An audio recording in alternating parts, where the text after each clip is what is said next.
Okay, so interesting fact about Pompeys Pillar is that it opened seasonally starting in May, if you want to see the visitor center.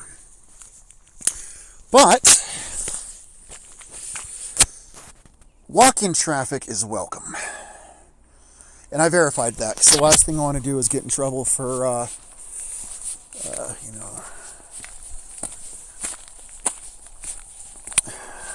what would it be, trespassing.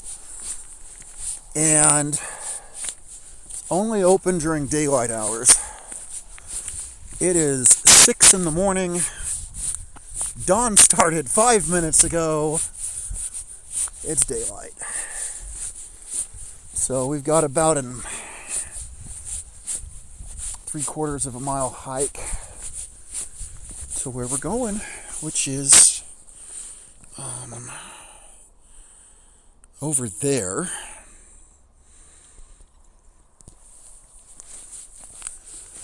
On the way up there, I'm probably not going to be talking a whole lot, just because it's nice and peaceful. I don't want to ruin that.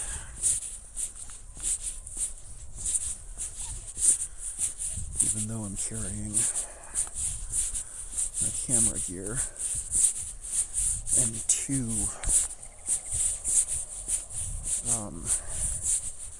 tripods, one for the phone and one for me. It's 40 degrees right now. Oh, that is beautiful. Oh, man.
Grab all my shit, because I make poor life decisions.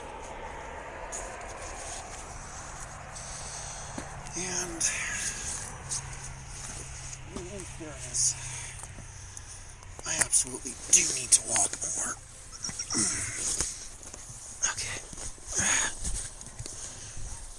So, if I did this right, yeah. Hot damn, that works a lot better than I thought it would. Cool. It's not the most fucking comfortable thing in the world, but it'll do big. It'll do.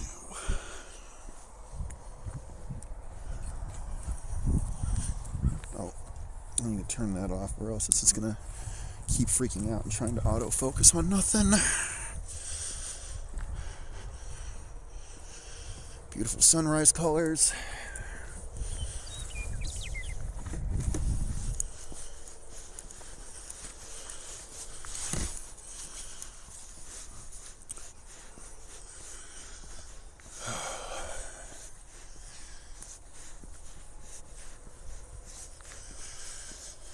Makes me think that the best time to get like beautiful pictures would be dusk, when the color is kind of behind it. But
So the phone's not going to show quite as much as what my camera's getting.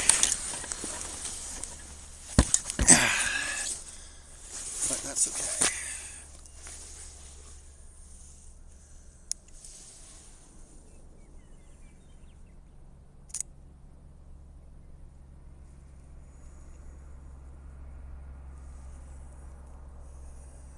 So there's not one but two highways nearby. Although one's closer than the other, which is going to mean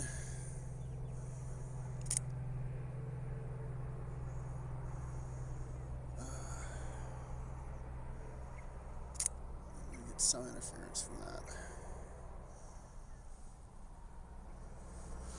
Well, if I can get all of that damn tree.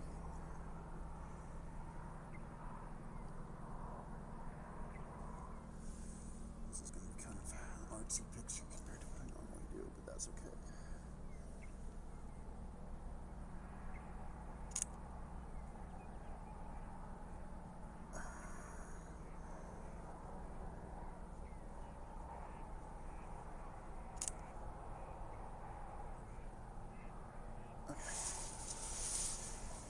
Whew.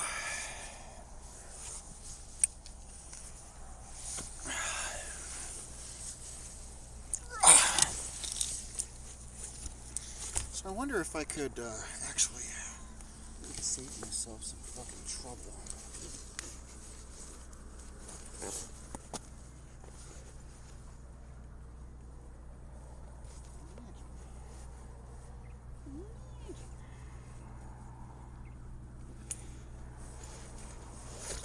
Yeah, that works a lot better. Okay.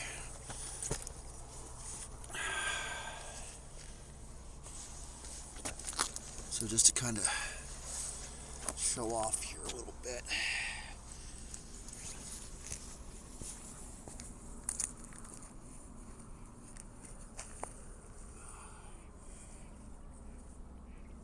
And yes, my dumbass is wearing shorts. It's not really like cold, but it was definitely a decision. Actually, I'm pretty sure the decision was I'm wearing shorts and I don't want to change them on my way to work. I'm going to be in a car most of the day. And it's not like I'll need them when I'm fucking driving.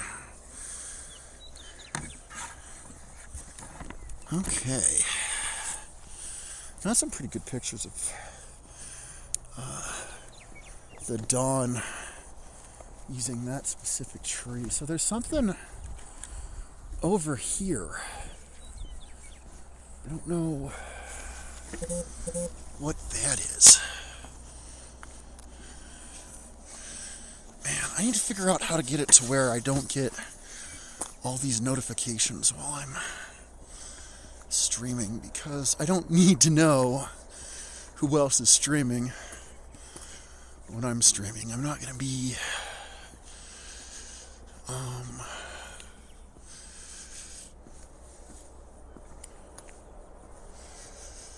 okay, so it looks like this might be like a picnic area, maybe?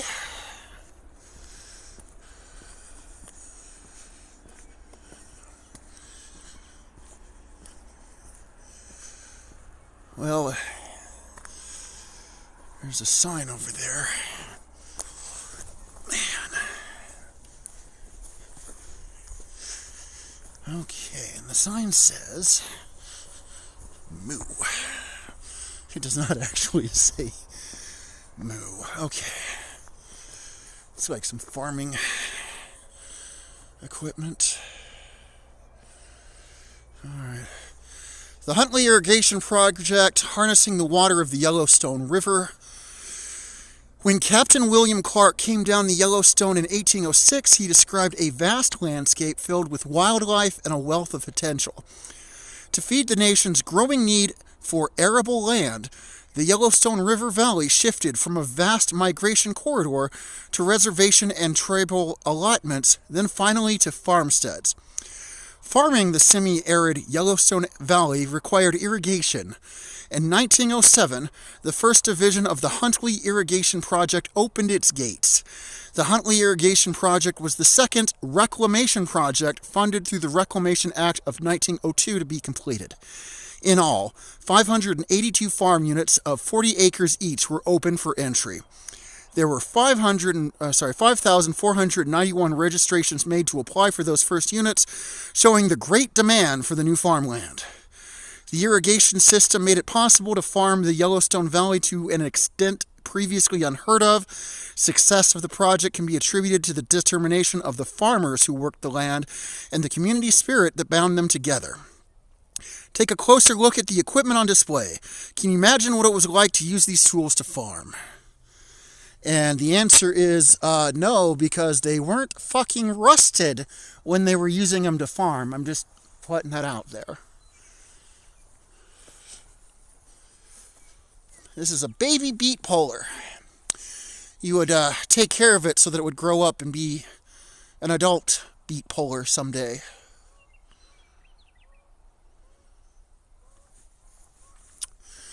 And this is a standard mower as opposed to a non-standard mower. This was manufactured by Emerson Brantingham Company of Rockford, Illinois. I actually lived there. That's crazy. Cuts a swath up to 8 feet wide, and it's on loan from the Huntley Project Museum of Huntley, Montana. Hot damn. Okay.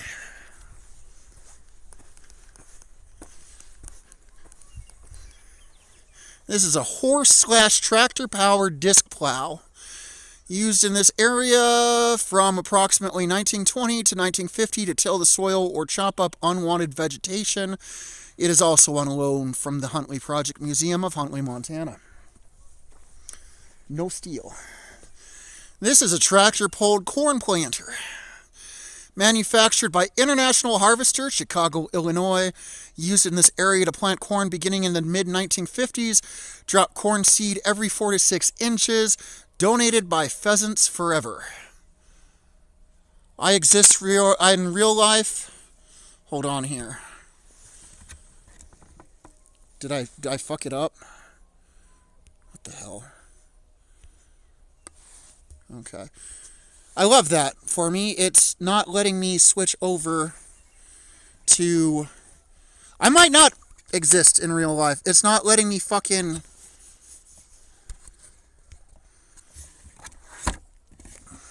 Okay. So, fun fact, I do exist in real life. But for some reason, it's not letting me switch over to my profile camera. I don't know if that's a Twitch issue or what. And we're going to slowly be making our way over there. It's 6 o'clock in the morning my time. Well, at this point it's like 6:15.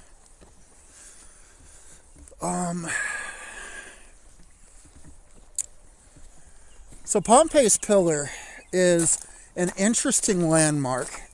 When Lewis and Clark went across the United States to let all the natives know that they were no longer owned by the French, they were owned by the Americans, which confused a lot of them because, you know, they probably didn't know that they were ever owned by anyone.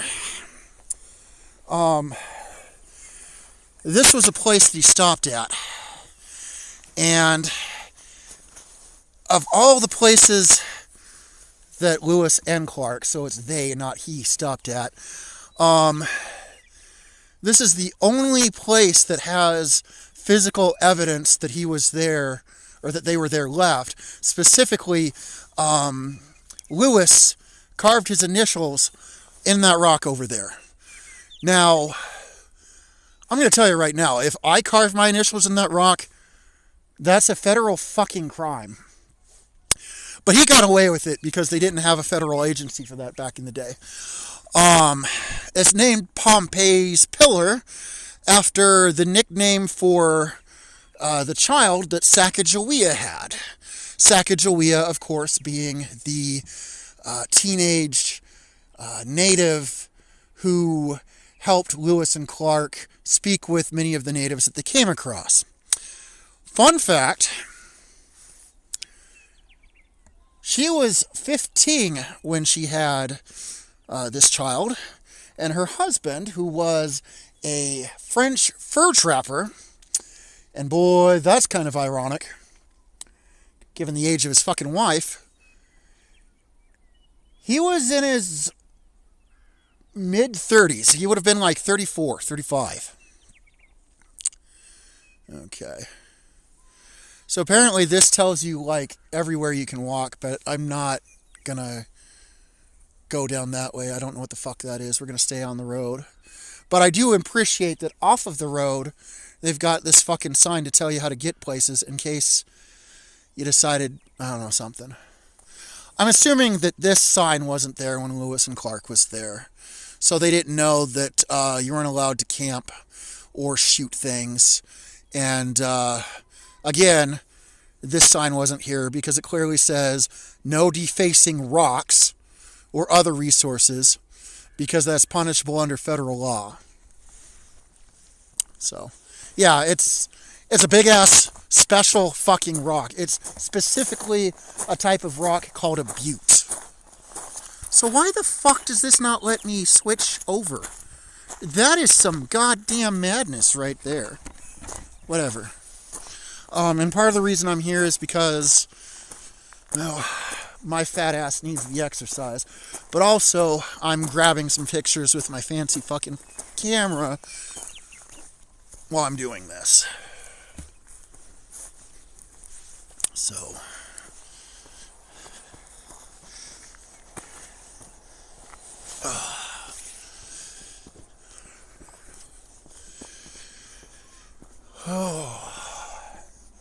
so when the visitor centers open, which will happen May 1st, I believe.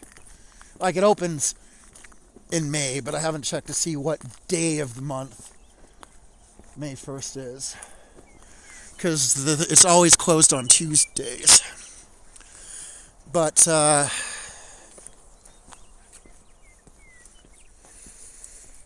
when it's open, you don't have to fucking walk all this. You can drive.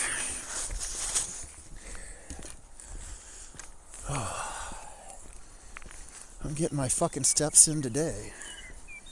Whine, whine, whine, complain, complain, complain. I know. If you can exercise, visit cool places, and get paid, go for it. The best part is I'm out this way because of the work I was doing, but I'm done with that. I could be heading back home, but I told my kids I'd be late coming home because I wanted to stop here.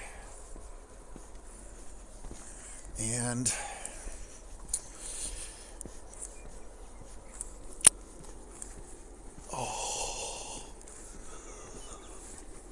so here I am. I didn't realize that it would be daylight quite as soon as it was. I thought I'd be napping for an hour or two.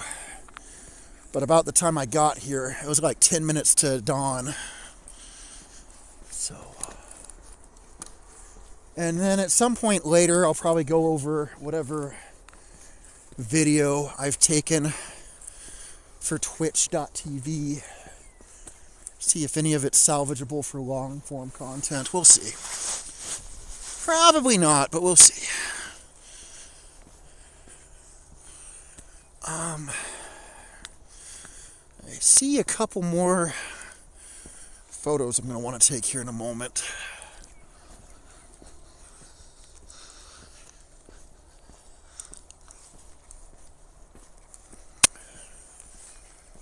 Imagine going for a walk to go see that fancy ass rock, and I'm taking all these pictures of shit that's not the rock. Alright. No one ever accused me of being the smartest, whatever the fuck I'm supposed to be. So what I want to do here, it's kind of hard to tell, but over there, there's like an overpass for the highway.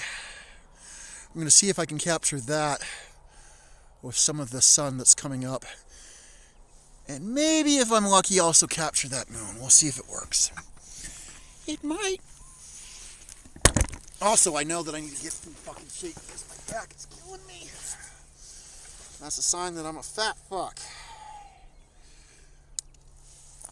Okay. So I want to get that moon.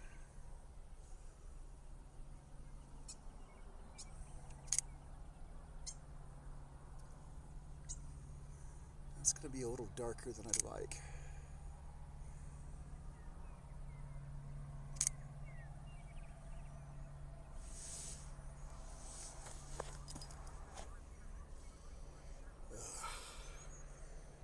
Let's get some with that kind of off to the side, maybe?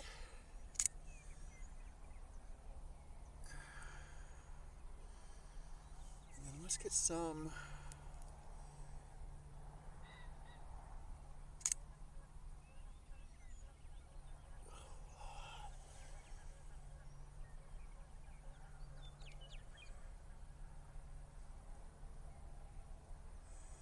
yeah, there's no way to get all of that from where I'm standing. Oh well.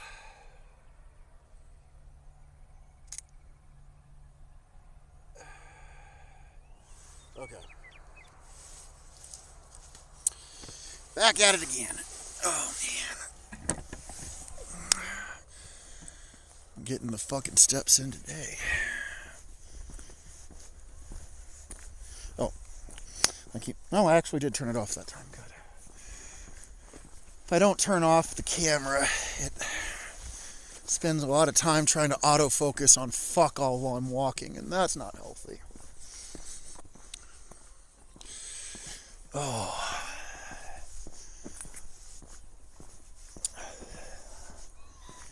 It's interesting because I've been under so much fucking stress and worry lately, and I've been smothering under depression, albeit kind of sort of functional because of the meds I take to deal with it. But that doesn't make it go away. Doesn't make the problems associated with it go away. So forcing myself to come out here like this is actually very healthy for me. Man, part of me wishes like I had a gimbal so that this wasn't fucking jumping up and down like a goddamn West Highland Terrier with every step I took. But we don't have gimbal money. So, alright. You gotta mute me because the landlord's here for a month and doesn't like loud noises. Yeah, tell your landlord he's a fucking cunt. But in a more polite way that doesn't get you evicted. Oh.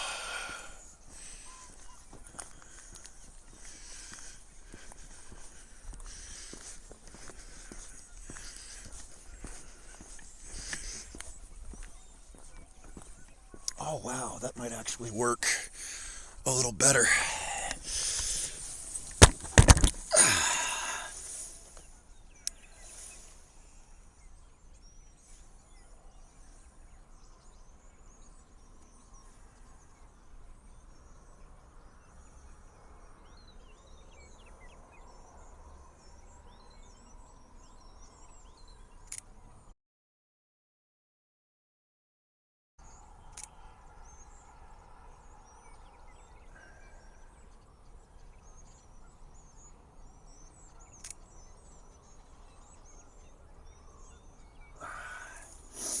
If those come out, that'll be pretty nice.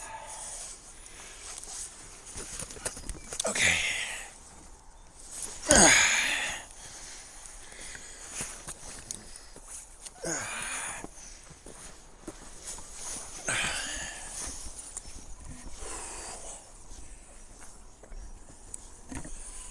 You know what? I may not be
Looks like over there you've got a few more park benches, in case that's your thing.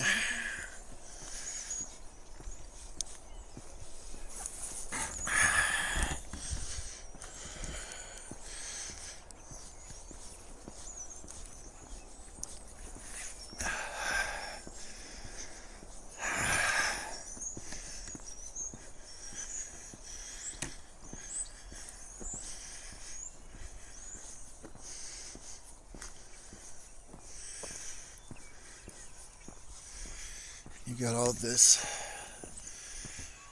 frosted grass, but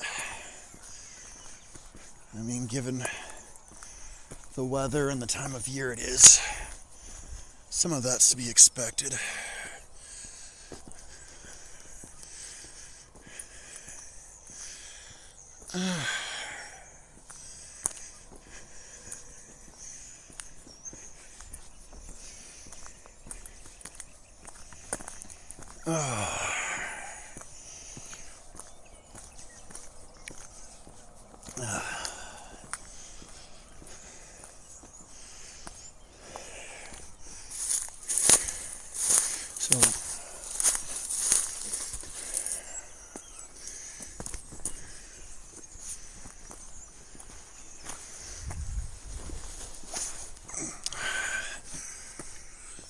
Okay, so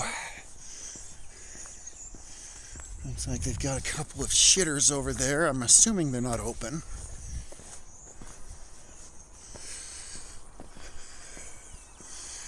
Stroll through history on our river walk. Apparently you can walk an entire river walk. You know what I don't feel like doing? That. And this is the same thing that we saw earlier. It's basically like, hey, hours of operation year round. You can walk in during daylight hours. May through September, it's 8:30 to 4:30. I love how it says promptly at 4:30. It's worth noting, it doesn't show it on here. They close on, they're not open on Tuesdays.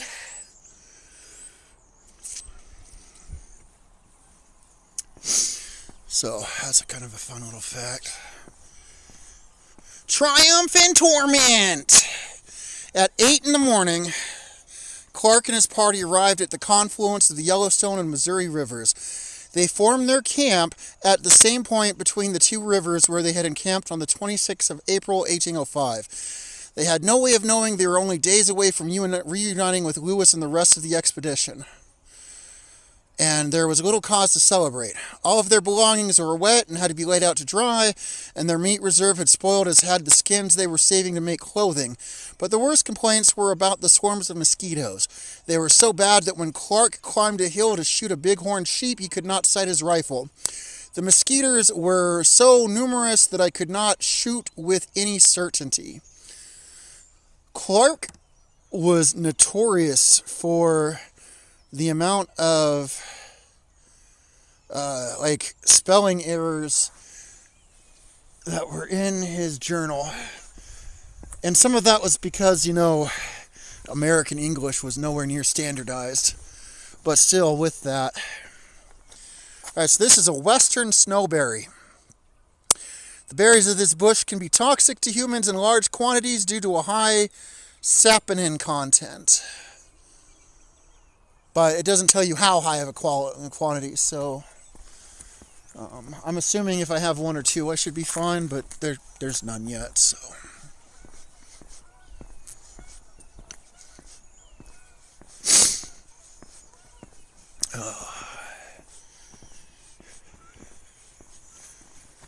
Buffalo.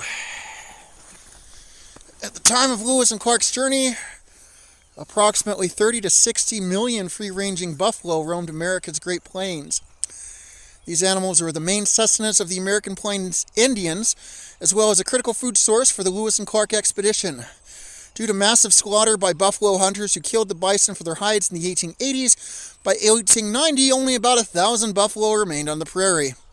It is estimated there are more than 350,000 bison across the United States today.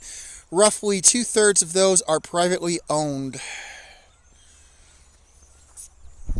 So you can privately own a buffalo.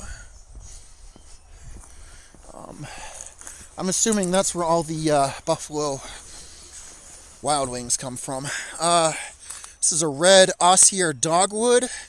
The bark was added to the ceremonial smoking mixture known as kinnikinnick. The branches were also used to make baskets. And that's a pretty nifty color.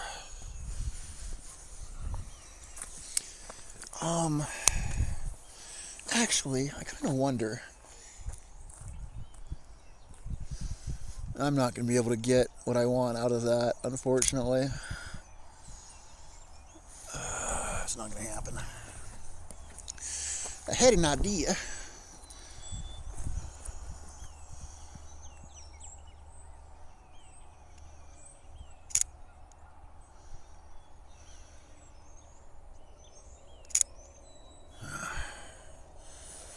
Okay.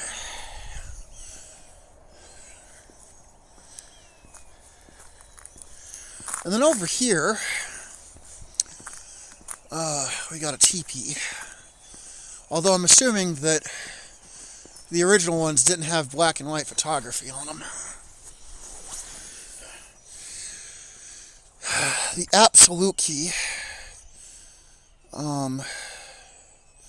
Say that a good home has a road to it. This is in reference to a home where people like to come and visit. At a good home, visitors are always welcome. The traditional lodge, or a teepee, of the Northern Plains tribes is a home of many names. And they tell you all the different names.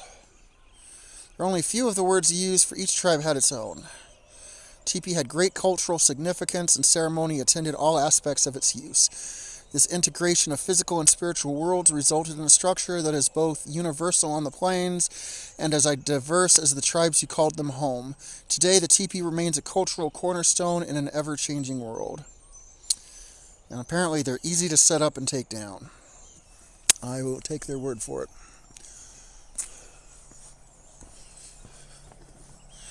This says that the exhibit was made possible by friends of Pompeys Pillar and the Lewis and Clark National Historical Trail. Images from Richard Throssell Collection, American Heritage Center, University of Wyoming.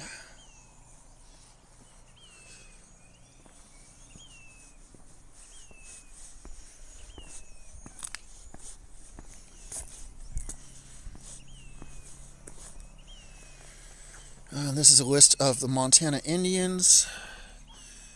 You got the Fort Peck tribes, the Fort Belknap tribes, North Cheyenne, Crow tribe, Chippewa and Cree, Whale Shell tribe of Chippewa, Flathead Nation, and Blackfeet Nation.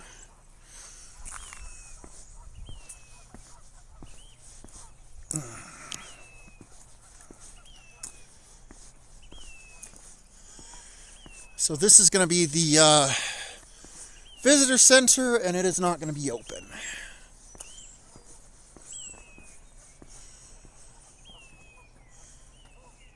And my dumb ass saw that owl, and my first thought was, is that real? No, it is not real. Although I'm going to get some pictures of it anyways.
Okay.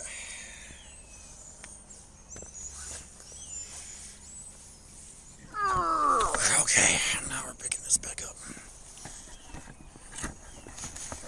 It's crazy to think this is just fucking open to anyone.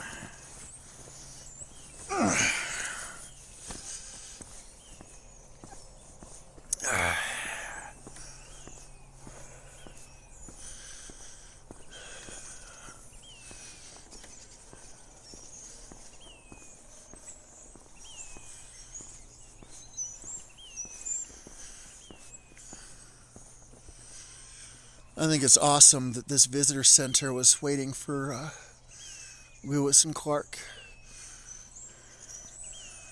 so that they didn't have to stay outside.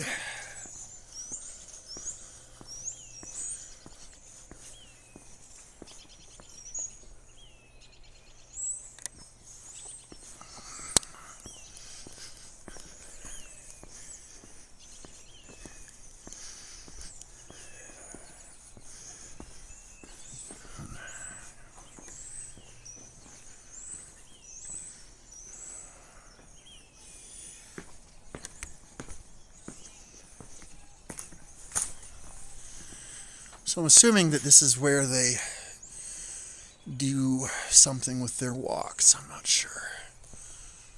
They've even got a Pepsi machine.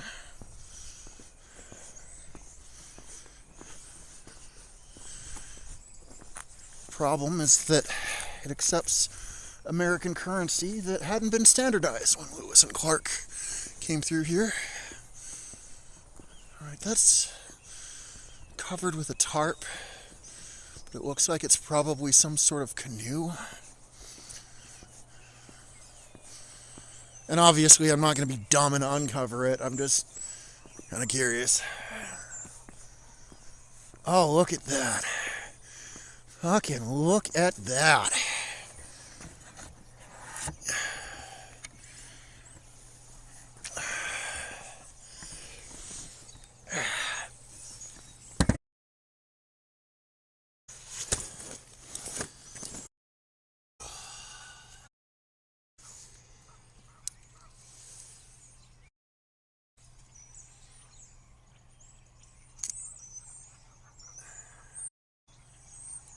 The color on that is amazing.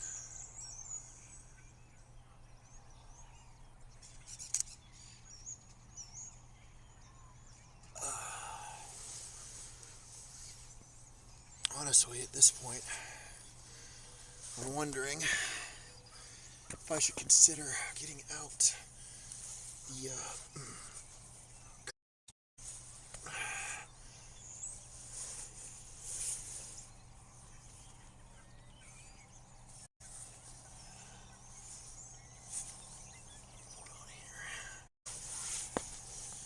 other tripod is what I meant to say, but I had to fix my shoelace there.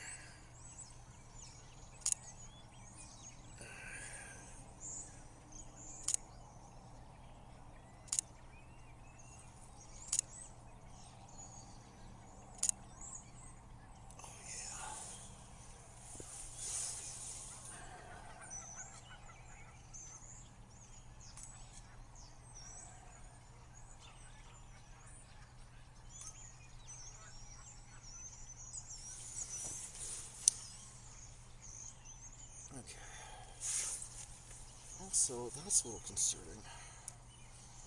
I have to figure out when that got on there. Shit.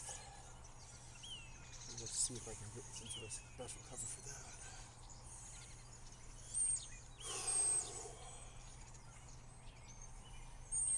Well,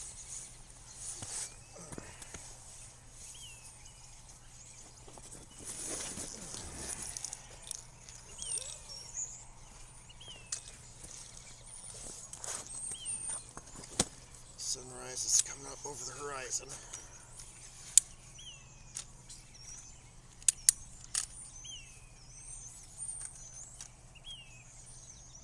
Detachable monopod. Okay, and then so that doesn't go up, these do.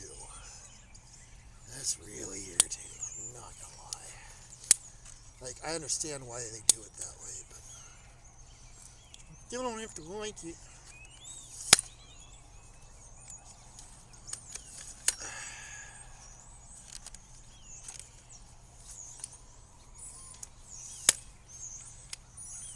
Alright, so that's not a bad little, okay. So I think we unscrewed this. Let's turn this off for a moment. Just so y'all know, I can't see if any of you are typing anything because I've got the little baby tripod much lower than this one.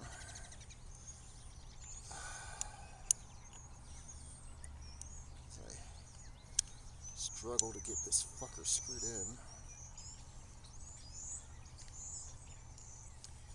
in. Okay, cool. That, in theory, this will allow me to get much tighter photos. Alright, so now I gotta take this off. There we go.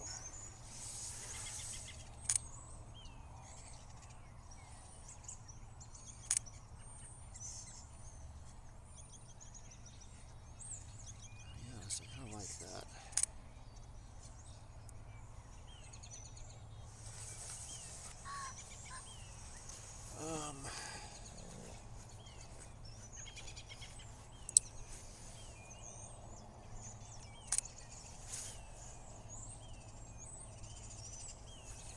So if we keep walking up to it, eventually we'll see Lewis's signature.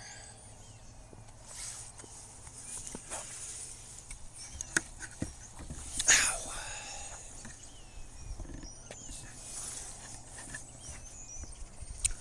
But yeah, that's the setup we're using. Also, I gotta be nosy. Something's on this tree. It says that is a green ash, also known as a Fruximus pennsylvanica. Neat.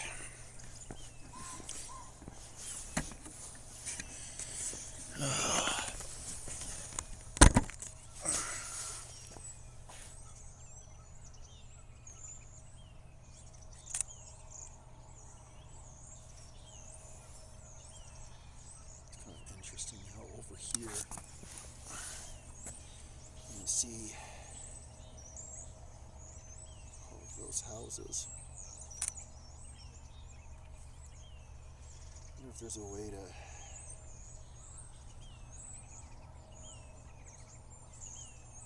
actually, you know what? Hold on, I'm gonna come back to that.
That is pretty neat.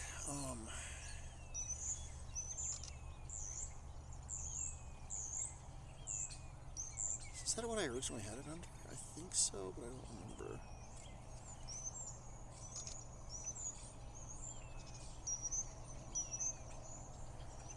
Normally I'd want this under manual, but I was playing around with some things.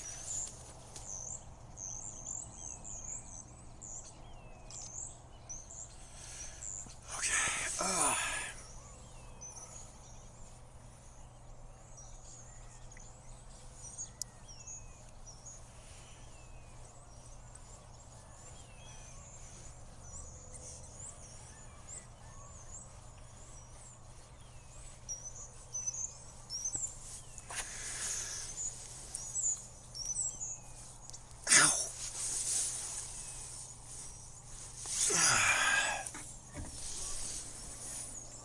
Okay.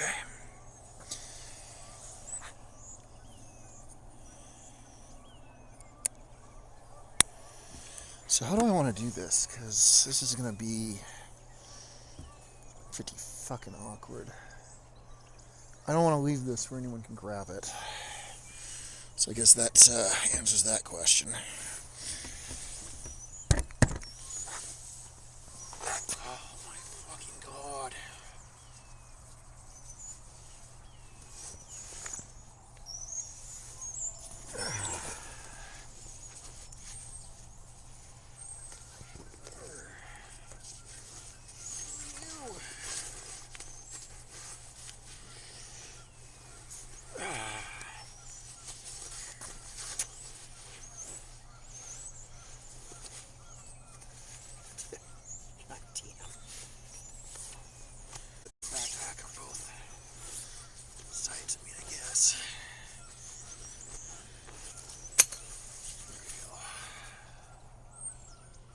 That'll work for what we're doing. Okay, camera off. Up! Uppies!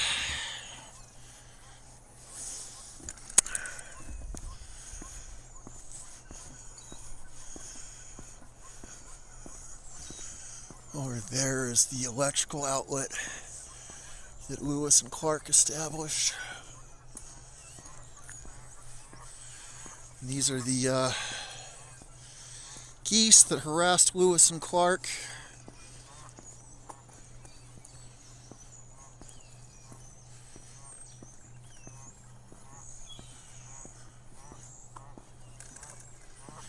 I'm going to try something here because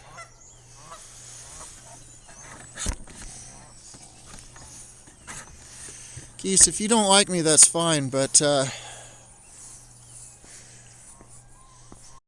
ain't coming after you.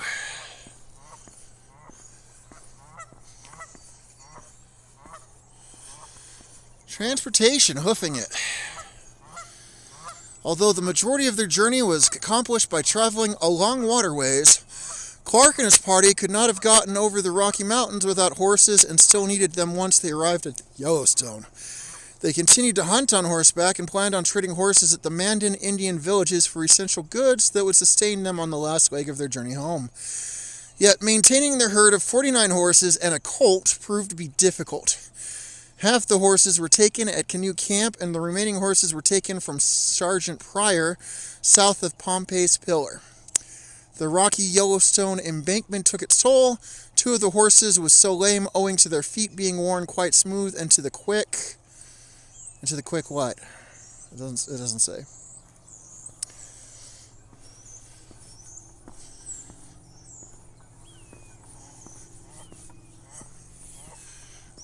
That goose over there's like, I'm king of the mountain.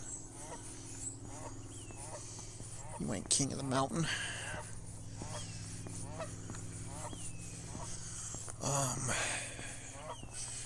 These are the bathrooms that Lewis and Clark built. Actually, I'm probably mistaken. It might have just been Clark that built those.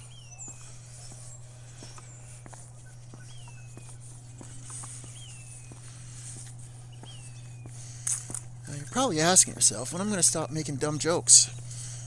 Never. Pompeys Pillar National Monument Education Center with a Coke machine. It accepts bills, but I don't have any dollar bills, so no Coke for me. The song used to say, always Coca-Cola, but not when you don't have dollar bills.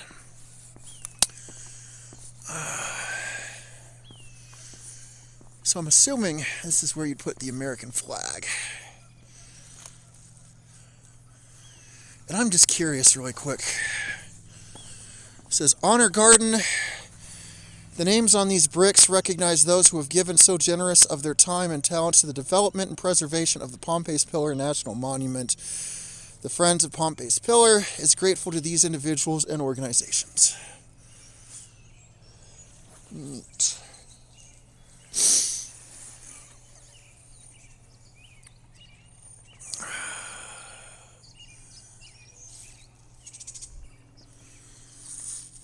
Huh. We are going to be going. Turn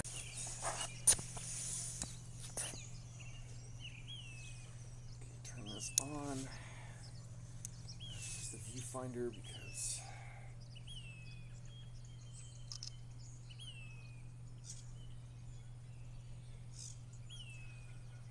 honestly, for what this is, maybe I should pull back a bit because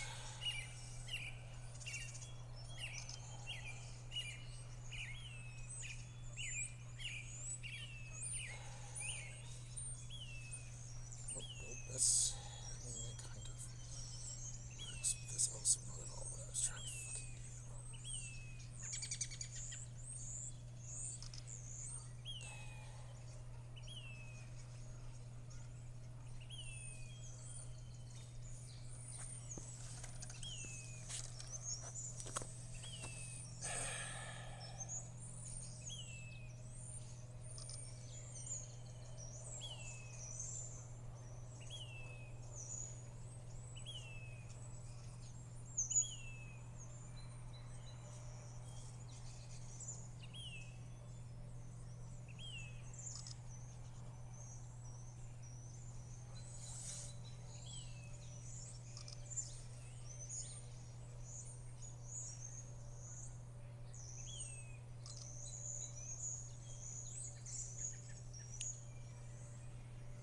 almost came out sharp enough. Almost. I wonder if I switch that over to manual, if I'd have a better. See, that says hybrid auto. There we go. I like that a little better.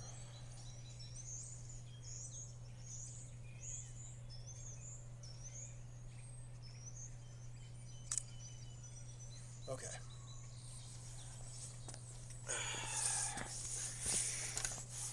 No! My Fiat! Yes, it's Fiat! Looks like Machiavelli's still watching me, which is kind of him.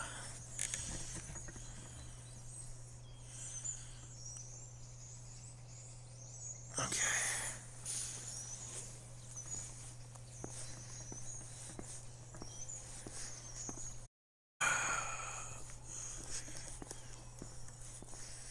This is something about the Lewis Park expedition. Let's see if it'll let me. No, it will not. Let's take a look. In 1804 to 1806, Captains Meriwether Lewis and William Clark led the Corps of Discovery on an epic journey.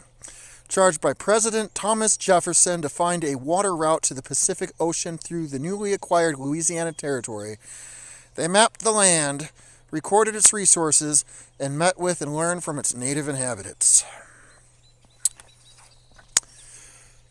The landscape has changed since Lewis and Clark explored it.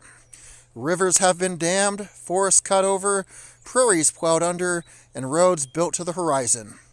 Although remnants of wilderness still exist, imagine this land as Lewis and Clark first saw it 2 centuries ago. Today, visitors can travel in the footsteps of Lewis and Clark to share in the diverse perspectives of the expedition and to gain a better understanding of the history of the United States.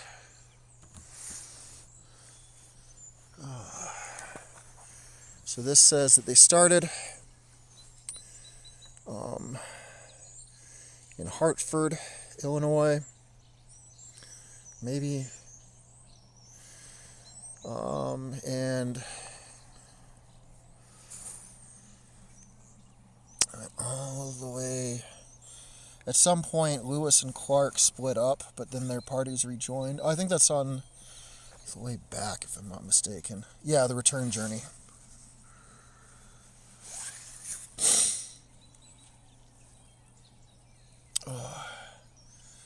Because at some point, Lewis went this way.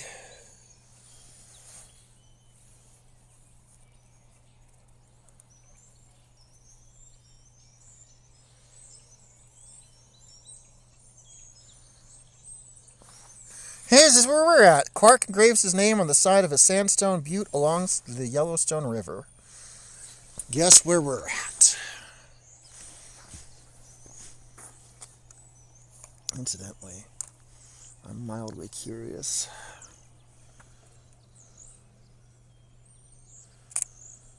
It's just weird how with this lens you can capture the whole damn thing, but with my 50mm lens, can't. Kit lens would be a little better for that.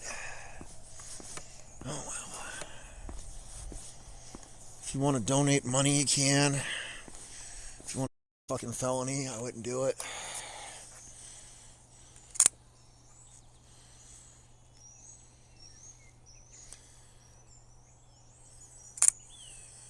I love how there's a sign saying that there's snakes. Snake! Snake! Oh, it's a snake!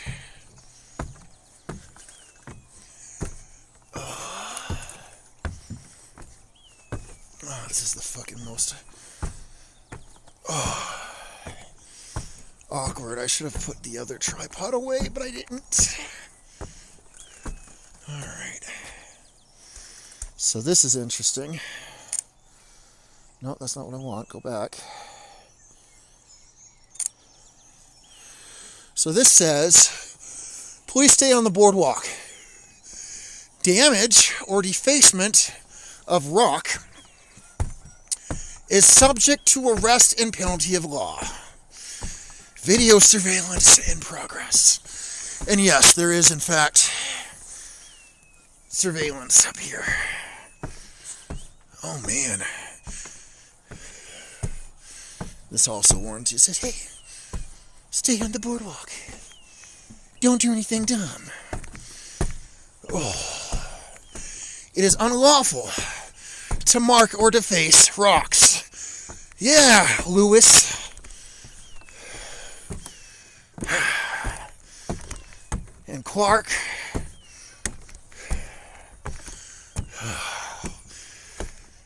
Oh my God. Like, I get it. I need to fucking walk more. God damn.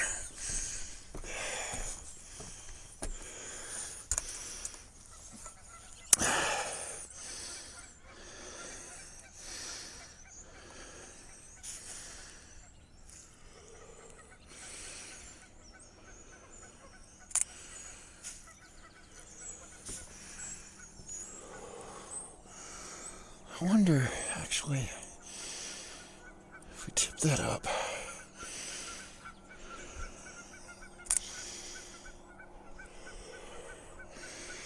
Okay. My fat ass is getting some calories today. Uh-oh.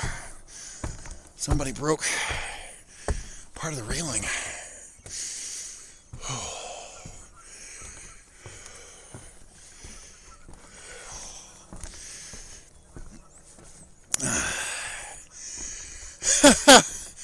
So, Clark's signature is this way. But then I guess there's something else up this way? Okay. Okay.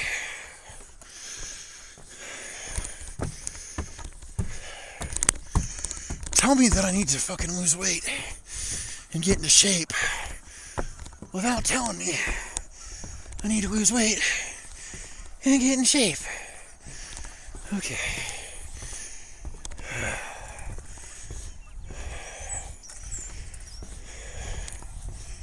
So this is going to be interesting. So my question is, fucking how? Okay? I mean, obviously, they've protected it so that nobody can deface it. Although there's plenty of other people that have signed nearby. Some of these dating back, like someone dated one of those to 1899, which is kind of cool, I think. Or maybe that's 10899. I don't know.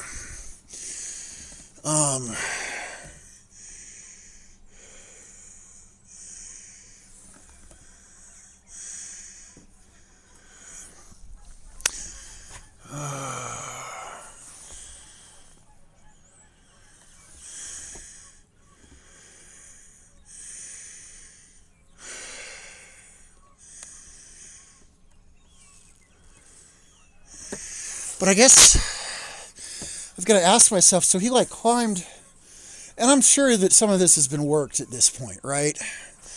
But he fucking climbed all the way up here and was like, this is where I'm going to put my fucking initials. Right there.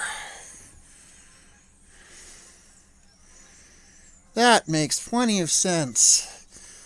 I say fucking sarcastically.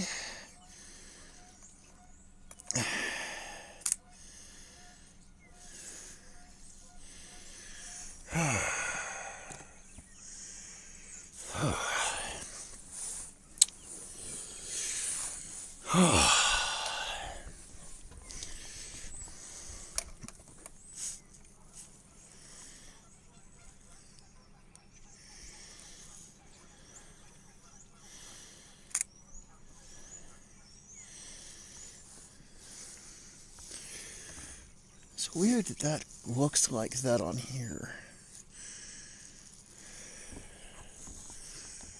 Let's see if we can get...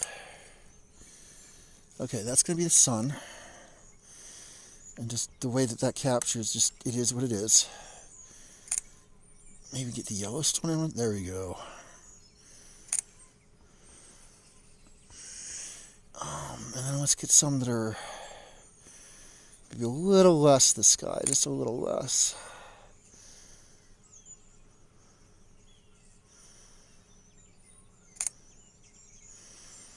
And then,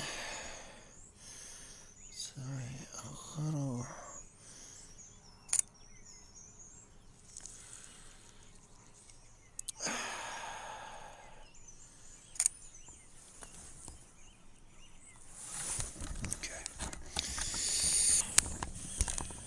Dun, dun, dun, dun, dun, dun.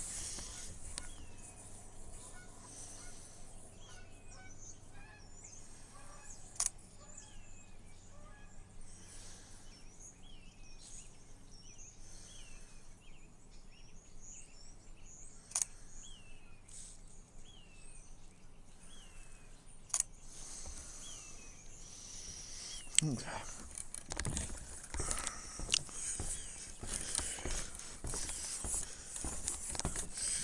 And now, we need to have some real fun, I say sarcastically.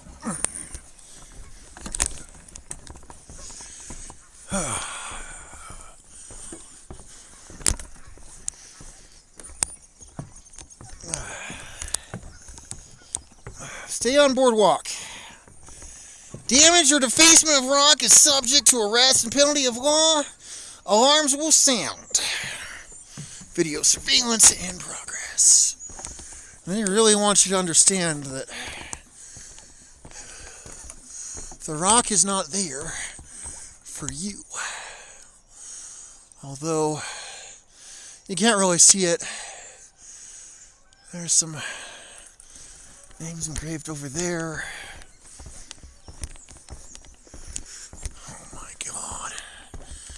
Where the hell?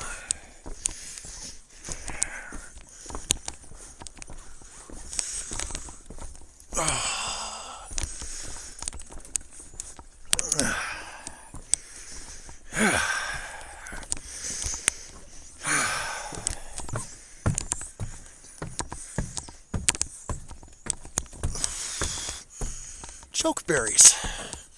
I mean, they're not actually in season. Those are chokeberry plants. That's kind of cool.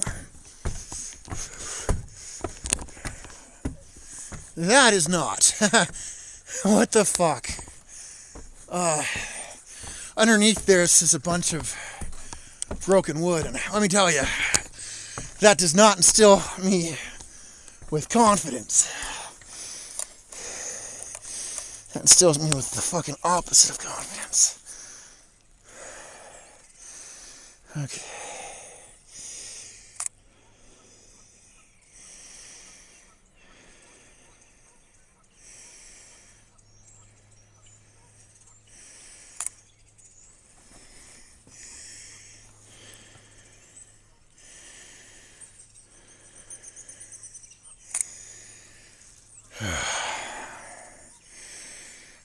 In case he likes listening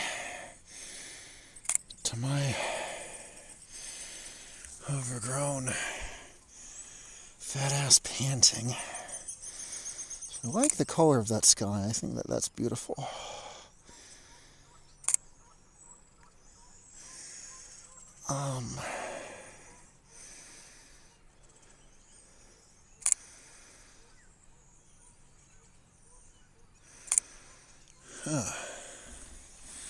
Sorry.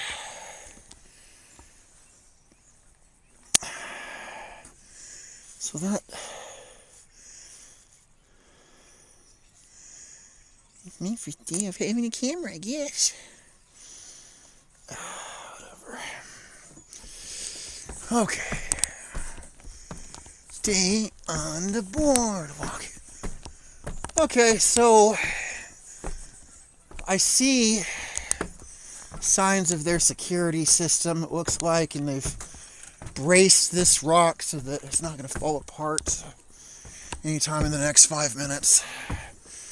Which would be great, because I would prefer it if it didn't. Oh my fucking god.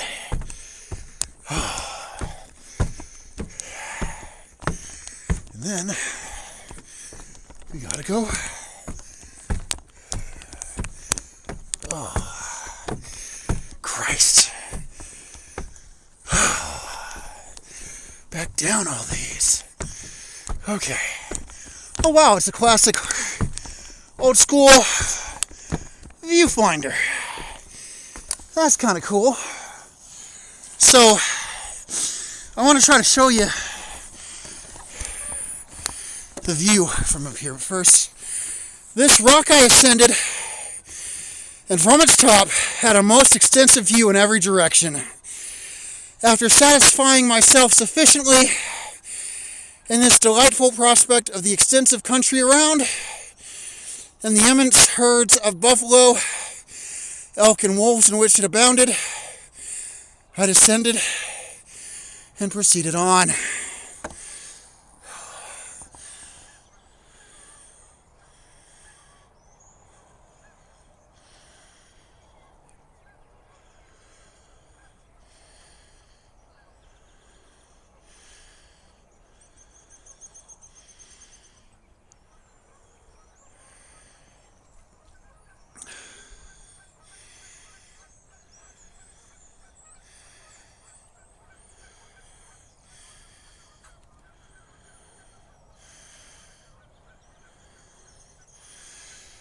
Oh my god. I'm going to be honest, I don't think that a stream is going to do this justice. I'm about this close to losing my fucking phone. Be careful.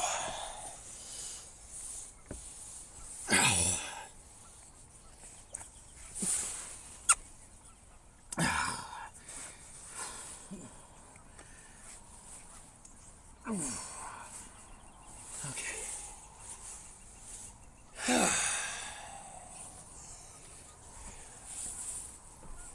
Alright. Camera, are you going to behave? Or am I going to have to...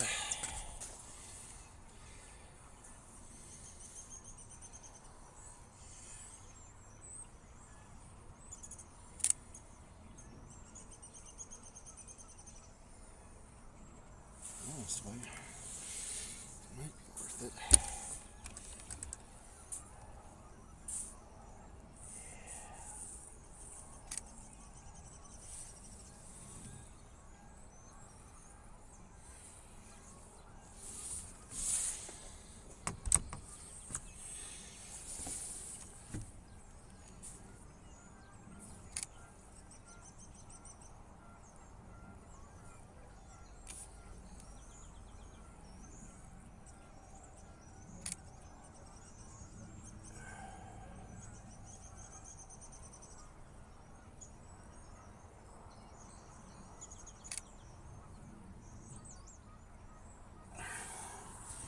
So that's not staying put.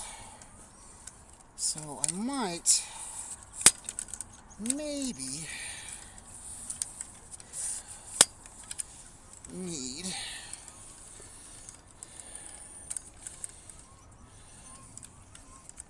to do this. Okay. God, this thing gets big. Okay, there we go.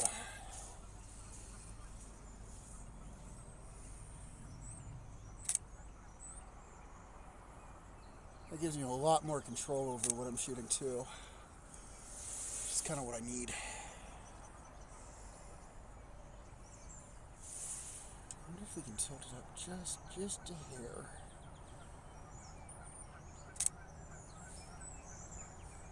Come on, behave.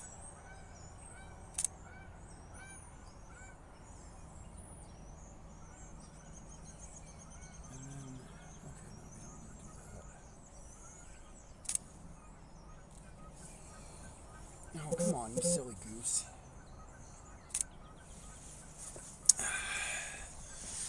Alright, then it's got some sort of another weird notification. Oh, Jesus, fuck. So I'm gonna have to cut this short. It looks like I didn't realize how much battery we were using. I mean, we've only been out here for an hour, but I guess streaming takes a lot out of it. It's telling me I've got 11 minutes left. Wait, on 11%. So I'm going to go ahead and end the stream. Still going to take a few more pictures because I can.